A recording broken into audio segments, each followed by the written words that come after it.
Hi friends, welcome to Cornerstone Kids Online. We are so glad you're here.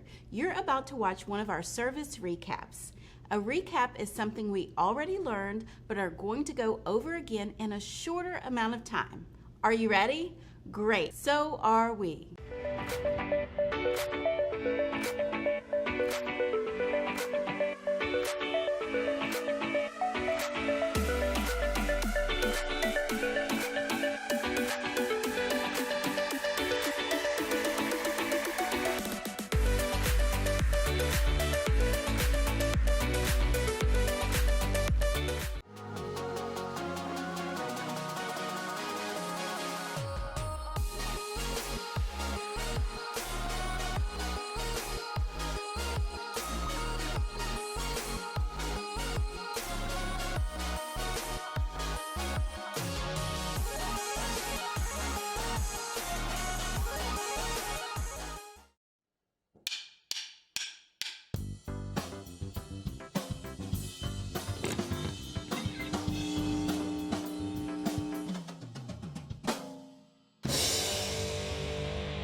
What can your imagination help create? Maybe you consider yourself an artist or a designer. Perhaps you like to create edible masterpieces or funky machines or even a piece of music.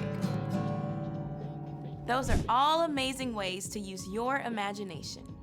But maybe you don't feel like you're creative. Maybe your stick figures look more like a pile of twigs. And when you try to play an instrument, the dog goes into hiding. Truth is, we are all made in God's image to reflect a little bit of who God is. That means that no matter how you feel, you are creative. Maybe your imagination works in a different way. You might create an epic birthday party for your sister, or a truce between two friends who are fighting. Maybe you even create a plan, bringing people together to pack lunches for kids who need them during the summer. There are so many ways to be creative. When you use your imagination to do something new, others can see God at work in you. Just dig in deep and shine like a star.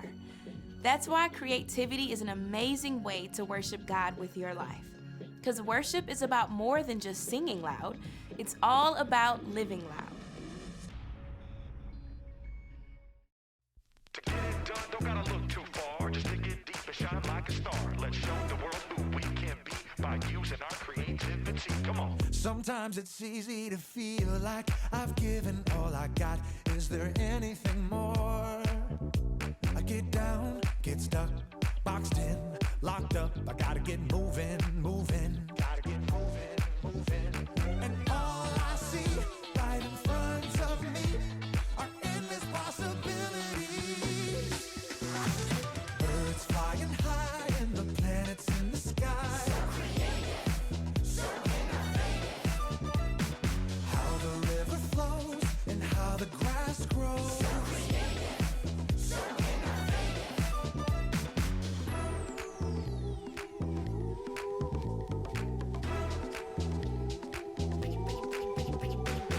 Sometimes it's easy to feel like I've given all I got. Is there anything more? I get down, get stuck, boxed in, locked up. I gotta get moving, gotta get moving. And all I see right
Hey, welcome to Story Lab. This week, we're talking about creativity, while we take a look at the story of how everything began.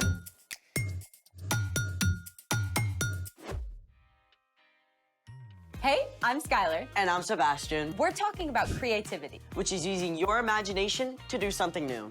Looks like you're trying something new. It's supposed to be a... Actually, what do you think it is? Sea monster? No, it's supposed to be me. Oh. I'm a terrible artist. Hey, you don't need to be a great artist to be creative.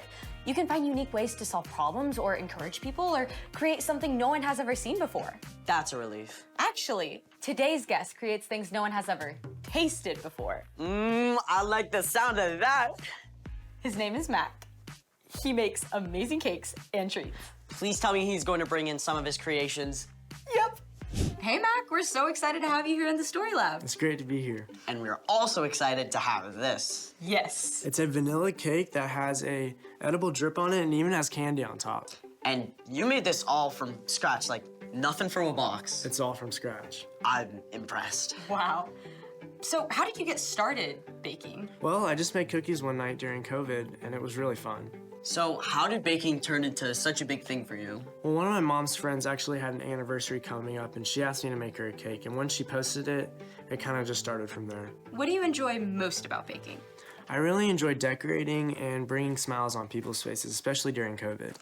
All right, so what are some of your favorite bakes? Definitely a 10-year anniversary cake I did for this amazing organization called Heart for Africa.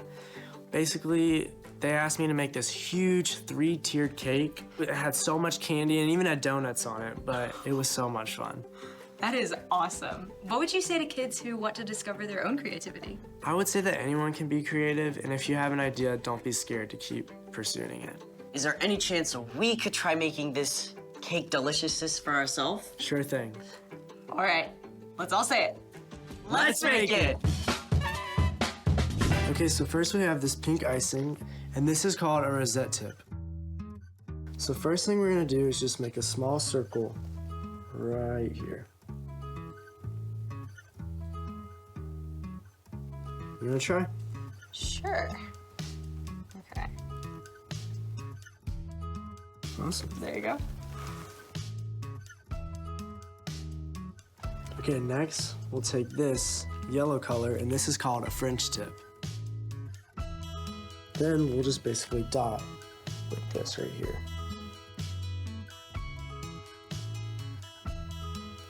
There you go. And there we go. Look at that. Awesome. Next, we have this orange color, and it's just a circle tip.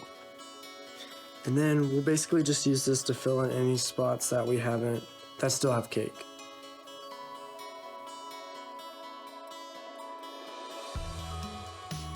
There we go.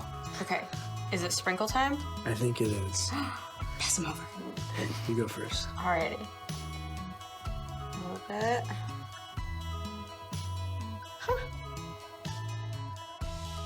I gotta add some style to it. Absolutely. Well, awesome. Well, Mac, it's been amazing having you in the Story Lab. Thank you for teaching us how to decorate cakes. It's been so much fun. Mac, it is mind-boggling how you can come up with something so incredible from nothing. Speaking of which, it's time for... The story before the story. Today, we're in the first chapter of Genesis, the very first book in the Bible. Usually, we do the story before the story now.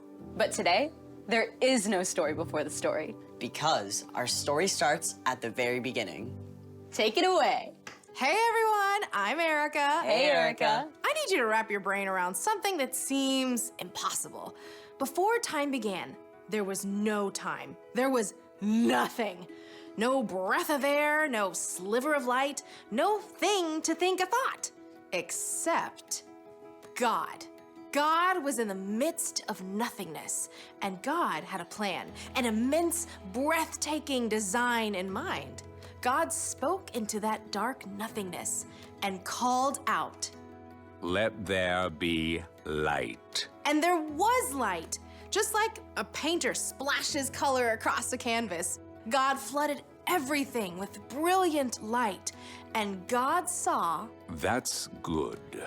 Then God separated the light from the dark. God called the light day and the dark night. Evening faded to night, and then back to bright morning, the very first day. But God was just getting started. God said, Let there be a huge space between the waters. God made a place for the waters and created a beautiful arching sky above. Day and night made day 2. Then God got to work again and said, Let the water under the sky be gathered into one place. Let dry ground appear. Plains and mountains and valleys rose right up out of the sea. Then God said, Let the land produce plants and trees. Let me tell you, the ground went wild. God saw. That's good. Morning followed evening, day 3. Then God said, Let there be lights in the huge space of the sky. Let them separate the day from the night. God hung up the sun and sent the earth spinning around it. God set the moon in place and flung the stars and planets into the deep reaches of space. Okay, I gotta geek out for just a minute. You know how ginormous our solar system is? Well, it would take 2 years traveling at the speed of light to cross it. But then, think of our galaxy, the Milky Way. If the Milky Way were the size of the United States, our entire vast solar system would be as tiny as a teacup. And astronomers believe there could be 2 billion galaxies. Yeah, that's how immense and creative our God is. God looked at all the amazingness and saw. That's good. Evening and morning made day 4. Now, God was really on a roll. On day 5, God said, Let the seas be filled with living things. Let birds fly above the earth, across the huge space of the sky. And on day 6, God said, Let the land produce every kind of living creature. And God stepped back and saw. That is good. But day 6 wasn't finished yet. In all this incredible world God had made, there was nothing quite like God. So God said, Let us make human beings so that they are like us. Let them rule over the fish and the birds and all the creatures. God made people to reflect a little bit of who God is to the world. God's compassion and joy and creativity. God said, Have children, so there will be many of you. I am giving you every plant for food. Then God took a look at the whole creation and saw. It is very good. That was day 5 and day 6. And on day 7, God rested from all that amazing, brilliant, creative work. The end. I cannot get past the whole 2 billion galaxies thing. God is so much bigger and so much more creative than we can ever imagine. That's so true. And even though we're such a tiny speck in the big picture, God knows and cares deeply for every single one of us. I mean, He had a big creative plan from the very beginning to one day send Jesus to rescue us. So, What's our part in the story? Well, God made you. And what's more, you're created to reflect a little piece of who God is to the world around you.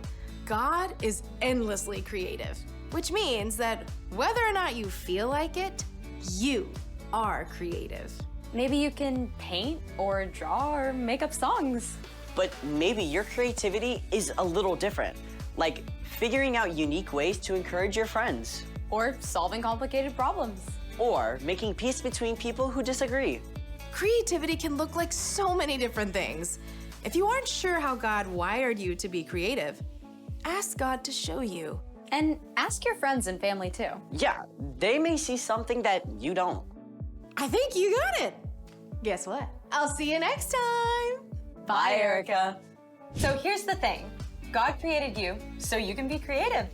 I'm extremely glad that God made Mac to be creative. I know, right? Thanks for joining us in the Story Lab. See you next time.